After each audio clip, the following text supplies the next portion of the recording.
મારું નામ રમઝાન છે. મેં તમને એકડા હાઈસ્કૂલથી ભણાવીશ. આજે આપણે પૂર્ણાંક સંખ્યાઓમાં સ્વાધ્યાય 1.4ના વિશે ભણવાના છીએ. તો આજનું લેક્ચર ચાલુ કરીએ.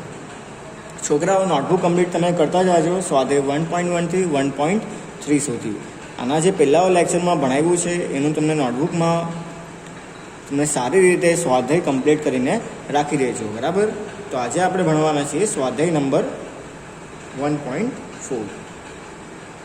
આના પહેલાં આપણે પ્લસના વિષય ભણ્યા, એના પછી આપણે માઇનસના વિષય ભણ્યા, એના પછી આપણે મલ્ટીપ્લાયના વિષય ભણ્યા. આજે આપણે ભણવાના છીએ ડિવાઈડના વિષય, બરાબર. બાદ બાકીના વિષય આજે આપણે ભણવાના છીએ. તો પહેલો સવાલ, હવે બાદ બાકીમાં શું છે મેં તમને પહેલાં સમજાવી દઉં. જેમ કે માઇનસમાં શું હતું, અગર અહીંયા માઇનસ હતો, પછી મલ્ટીપ્લાય હતું અને પછી પ્લસની સંખ્યા હતી, બરાબર. તો આપણે જે સંખ્યા આવતી હતી એ કેમાં આવતી હતી? માઇનસમાં આવતી હતી. પણ બંને બાજુ અગર માઇનસ હોય, બરાબર, બંને બાજુ અગર માઇનસ હોય સંખ્યા, તો અહીંયા કેમાં આવે? પ્લસમાં આવે. આવી રીતના જે સેમ રૂલ છે એ અહીંયા અપ્લાય થાય છે, બરાબર. અગર ડિવાઈડ થાય છે, બરાબર, અગર અહીંયા આપણે બાદ બાકી કરીએ, ઉપરવાળી સંખ્યા માઇનસમાં હોય, નીચેવાળી સંખ્યા ધનમાં હોય, બરાબર, ઉપરવાળી સંખ્યા ઋણમાં હોય, તો આપણે જે જવાબ આવશે એમાં જે સાઇન છે અહીંયા, એ કઈ સાઇન આવશે? એ આવશે અહીંયા ઋણની સાઇન.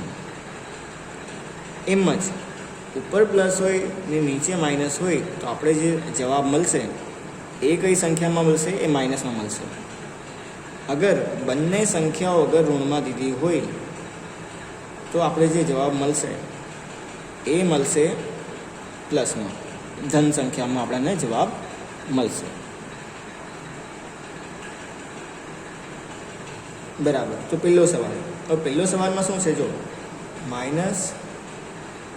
-30 બાદ બાકી 10, તો ઉપર અહીંયા આવશે 30 આવશે અને નીચે શું આવશે? અહીંયા 10 આવશે. આપણાને આનો જવાબ શોધવાનો છે. તો અહીંયા માઇનસ છે, ઋણ છે, અહીંયા ઋણ છે અને તો અહીંયા ધન છે. તો તમને કીધું તો અગર ઉપર ઋણ હોય નીચે ધન હોય તો જવાબ આપણને કેમાં મળે? જવાબ મળશે આપણને ઋણ સંખ્યામાં, બરાબર. તો અહીંયા આવશે ઋણ, એના પછી 10 આપણે 3 સાથે ગુણાકાર કરીએ તો કેટલા મળે? આપણને 30 મળે. તો આનો જવાબ છે -3. બીજો, મેં તમને અહીંયા બધી વસ્તુ નથી સમજાવવાનો, મેં તમને અહીંયા થોડી વસ્તુ સમજાવી દઉં. અગર એ તમે શીખી જશો, આ જે મેઇન વસ્તુ છે, બરાબર, એ મેઇન વસ્તુ તમે શીખી જશો. જેમ કે આના પહેલાંના સ્વાધ્યાય 1.3ના અંદર મેં તમને જે મેઇન જે કોન્સેપ્ટ છે એ તમને શીખાડી રાખીશ. પછી તમે એ કોન્સેપ્ટ તમે ગમે તે તમે સમમાં અપ્લાય કરશો તો તમને જવાબ મળી જશે. એમ જ મેં તમને અહીંયા જે થોડા સમ છે મેં બધા સમ તો તમને નહીં સમજાવી શકું કેમ કે વિડીયો મોટો થઈ જાય, બરાબર, અને લેક્ચર બી આપણા બહુ બધા થઈ જશે. તો મેં તમને શું કરું, અહીંયા જે મેઇન કોન્સેપ્ટ છે તમને એ શીખવાડી દેવા. એના પછી સ્વાધ્યાયના અંદર થોડા ઘણા સમ મેં તમને અહીંયા શીખવાડી દેવા. બાકીના જે સમ છે તમે ઘરે હોમવર્ક કરીને આવજો. જો ગભરાવાની વાત નથી, જે મેઇન કોન્સેપ્ટ છે, જે મેઇન વસ્તુ છે તમે શીખી ગયા, આ જે મેઇન વસ્તુ છે તમે શીખી ગયા, એના પછી તમે કયો બી સમને સોલ્વ કરી શકશો. બીજું સમજી લો. હવે જો માઇનસ પ્લસનું જોયું ને પ્લસ માઇનસનું બંને હરખું જોયું. અગર બંને બાજુ અગર ઋણ હોય -36 -36 બાદ બાકી -9, આપણે શું કરશું? ઋણ 36 ઉપર આવશે, બાદ બાકી -9, -30 ડિવાઈડ બાય -9, બરાબર. હવે જો માઇનસ હોય, જેમ તમને કીધું તો અગર બંને બાજુ અગર ઋણની સંખ્યા હોય તો જ આપણે જે જવાબ મળે એ કેમાં આવે? ધન સંખ્યાઓમાં જ જવાબ આવે છે. આટલું તમે યાદ રાખી લેજો બસ. 9માં 36 ક્યારે આવે બતાવો? 9ના આપણે ગુણાકાર કરીએ 4 સાથે તો અહીંયા શું આવે? 36 આવે. તો આન્સર આવશે +4, યા પછી આપણે કહી શકીએ ખાલી 4. ત્રીજો સવાલ, અગર આપણે 0 ને 0 -12, બરાબર, અહીંયા શું 0 ઉપર જશે, એના પછી -12 નીચે આવશે. તો જેમ મેં તમને પહેલાં કીધું હતું, અગર આપણે શૂન્ય સાથે કોઈ નંબરને આપણે ડિવાઈડ કરીએ તો આપણો જે જવાબ છે શૂન્યમાં જ આવે છે. જ્યારે શૂન્ય આવી ગયું, અહીંયા 0 આવી ગયું, ત્યારે એનો જે છેલ્લો જવાબ છે ડિવાઈડ કર્યા બાદ એનો જે જવાબ છે એ 0માં જ આવે છે. આ એટલું તમે યાદ રાખી રાખજો. 0 1 હોય, અહીંયા પ્લસનું સાઇન હોય, અહીંયા માઇનસનું સાઇન હોય, 0 સાથે બાદ બાકી થઈ, શૂન્ય સાથે અગર બાદ બાકી થાય તો આનો જે જવાબ છે એ 0માં જ આવે છે. ચોથો સવાલ.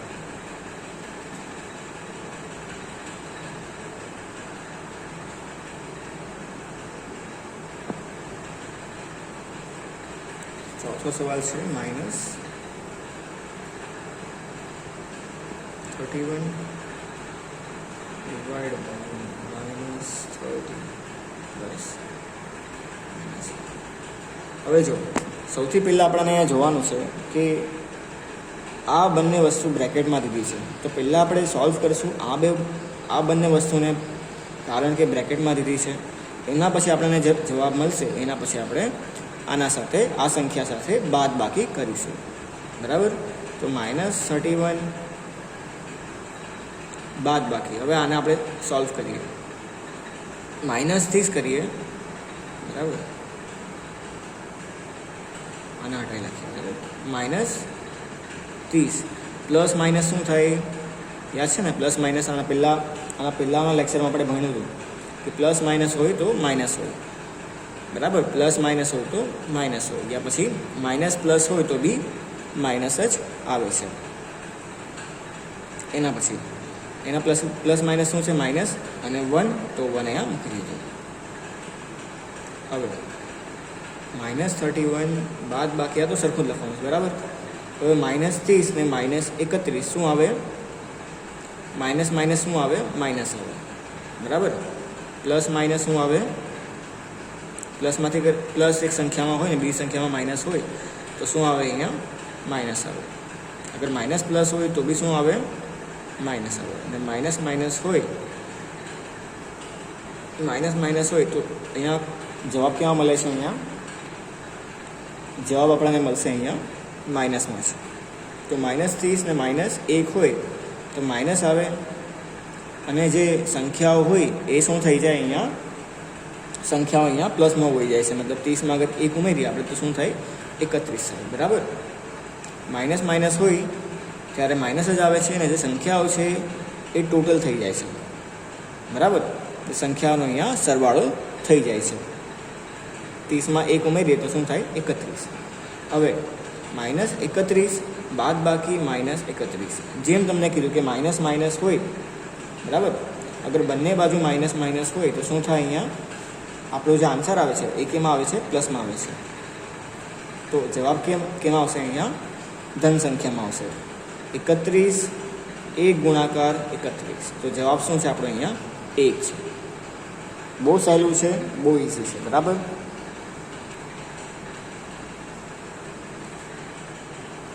હવે આગળ જઈએ આપણે. હવે ખાલી જગ્યા પૂરો. જો આ બી છે ને એવી રીતના જ છે. બરાબર?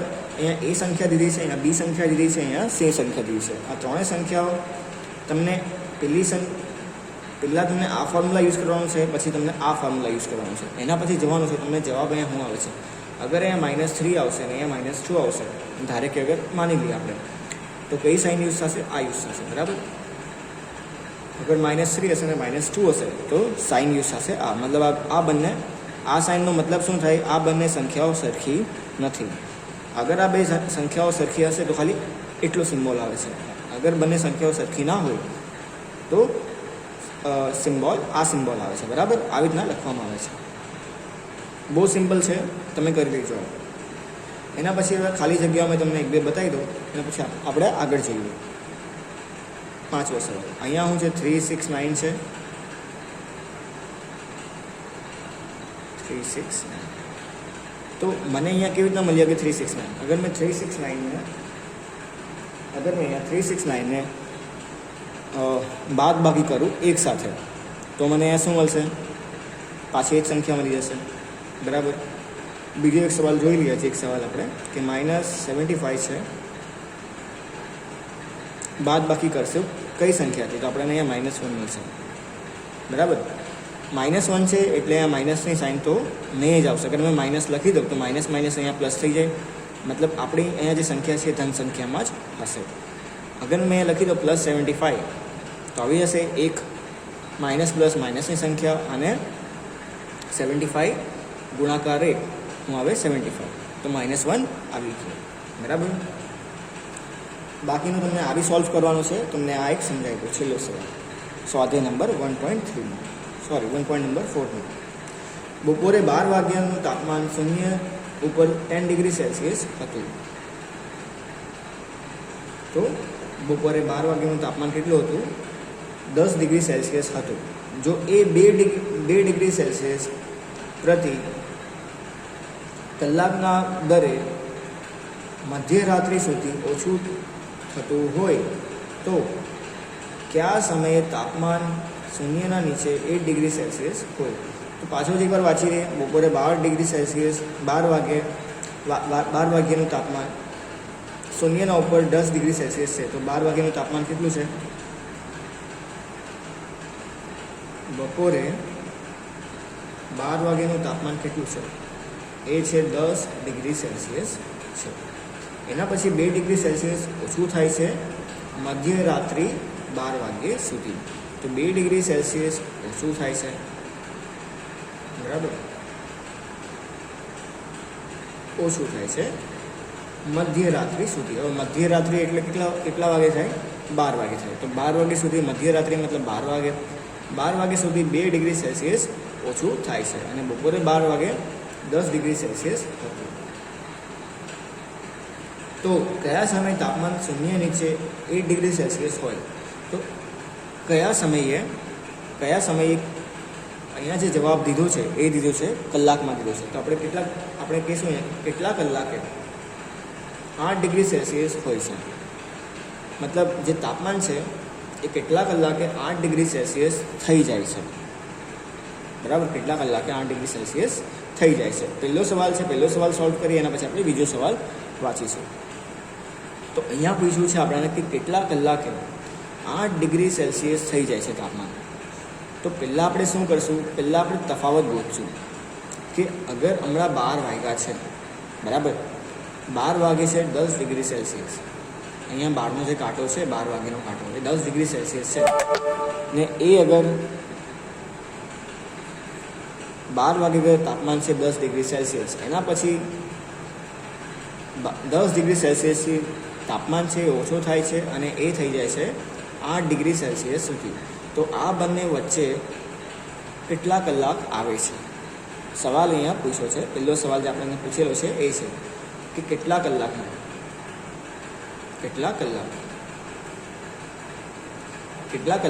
લાગે છે 12 ડિગ્રી સેલ્સિયસથી 8 ડિગ્રી સેલ્સિયસમાં આવવામાં? આપણે અગર ઘડિયાળ જોઈએ તો આપણે તો બહુ ઇઝીલી બોલી દઈએ. બરાબર. 12 ડિગ્રી સેલ્સિયસ છે 6 છે, 6 થી 7, 7 થી 8. એવી રીતના આપણે ઘડિયાળથી જોઈએ તો બહુ ઇઝીલી આપણે બોલી શકીએ છીએ. બહુ સરળતાથી બોલી શકીએ છીએ કે હા એટલા કલાકનો તફાવત છે. પણ આપણને અહીંયા સમ કરીને બતાવવાનો છે. બરાબર. આપણને અહીંયા જવાબ દેવાનો છે આપણને સમ કરીને. તો આપણે કેવી રીતના કરશું? પહેલાં છે અહીંયા 10 ડિગ્રી સેલ્સિયસ છે. 10 ડિગ્રી સેલ્સિયસ છે અને ઓછું થાય છે 10 ડિગ્રી સેલ્સિયસ છે અને આપણે અહીંયા તફાવત ગોતવાની છે. તફાવત મતલબ અહીંયા માઇનસની સાઇન આવે છે. એના પછી 8 ડિગ્રી સેલ્સિયસ સુધી ઘટી જાય છે. તાપમાન ઓછું થાય છે 12 ડિગ્રીથી 8 ડિગ્રીએ પહોંચી જાય છે. હરેક કલાકમાં જે મેં લખેલું હતું કે પ્રતિ કલાક હરેક કલાકના અંદર 2 ડિગ્રી સેલ્સિયસ ઓછું થાય છે. તફાવત ગોતવાની છે એટલે આપણે અહીંયા માઇનસની સાઇન મૂકી છે. બરાબર. એના પછી 8 ડિગ્રી સેલ્સિયસ ઓછું થાય છે મતલબ -8 ડિગ્રી સેલ્સિયસ. તો +10 માઇનસ છે. બરાબર. માઇનસ હોય તો જે સાઇન હોય એ કઈ અહીંયા હોય તો સાઇન અહીંયા કઈ હોય છે? અગર માઇનસ થાય તો સાઇન થઈ જાય છે અહીંયા પ્લસની. બરાબર. માઇનસ પ્લસ અને 8 છે આપણે લખી દઈશું અને 10માં અગર આપણે 8 સરવાળો કરીએ તો આપણને શું મળે? અહીંયા 18. તો મતલબ 18 ડિગ્રી સેલ્સિયસ 18 ડિગ્રી સેલ્સિયસ આપણને જવાબ અહીંયા મળ્યો. હવે રૂકો, અહીંયા આપણને શું બતાવવાનું છે? અહીંયા આપણને બતાવવાનું છે, આપણે તો હમણાં એટલું ગોઈતું કે આ બંને વચ્ચે બપોરનું તાપમાન અને મધ્યરાત્રિનું તાપમાન હતો, એની આપણે ખાલી હમણાં તફાવત ગોઈતી છે. હવે જે આ તાપમાન છે, બરાબર, આ તાપમાન છે 18 ડિગ્રી સેલ્સિયસ છે. આ 18 ડિગ્રી સેલ્સિયસ શું થયો છે? ઘટ્યો છે તાપમાન, બરાબર.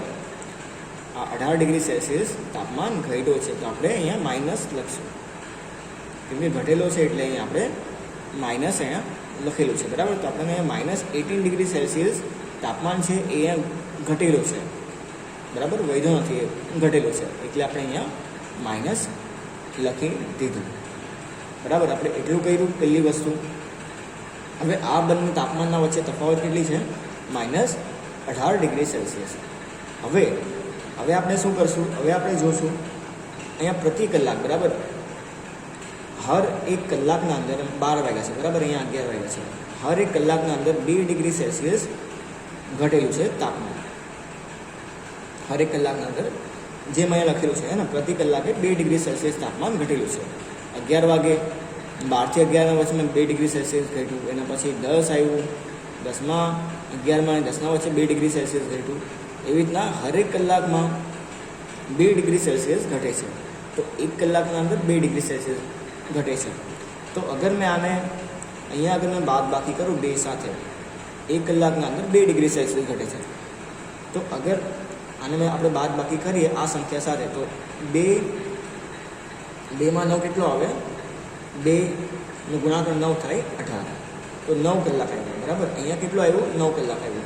તો 9 કલાક આપણો શું છે? જવાબ છે. તો 9 કલાકના અંદર 18 ડિગ્રી સેલ્સિયસ ઘટેલો છે. આવી રીતના આપણે ગોતીશું, બરાબર. હજી વાર પાછું જોઈ લઈએ. પહેલાં આપણે તફાવત જોઈ 10 ડિગ્રી સેલ્સિયસ અને -8 ડિગ્રી સેલ્સિયસના વચ્ચે. એના પછી આપણને જેટલી અહીંયા આપણે સંખ્યા મળી એટલું ડિગ્રી સેલ્સિયસ. હવે હરેક કલાકના અંદર 2 ડિગ્રી ઘટ્યું છે, તો પહેલાં 16 આવે 1 કલાક, પછી 14 આવે તો 2 કલાક. એવી રીતના આપણે કરશું તો આપણને શું મળશે? 9 કલાક મળશે. તો 9 કલાકના અંદર 18 ડિગ્રી સેલ્સિયસ ઘટેલું છે. આવી રીતના ગોતવાનું છે. હવે જો આપણે જોઈએ તો હવે તમે જોજો, તમે ઘડિયાળે જોજો કે 12 વાગ્યા છે, 11 વાગ્યા છે, 10 વાગ્યા છે, 9 વાગ્યા, 8 વાગ્યા, તો છે ને કેટલા વાગે આપણને અહીંયા 9 કલાકે મળે છે. આ 9 કલાક 18 ડિગ્રી સેલ્સિયસ થાય છે કે નથી થતું આ તમે જોજો એકવાર, બરાબર. તમે ખુદ ચેક કરજો ઘડિયાળથી આ જે જવાબ છે સરખો છે કે નહીં.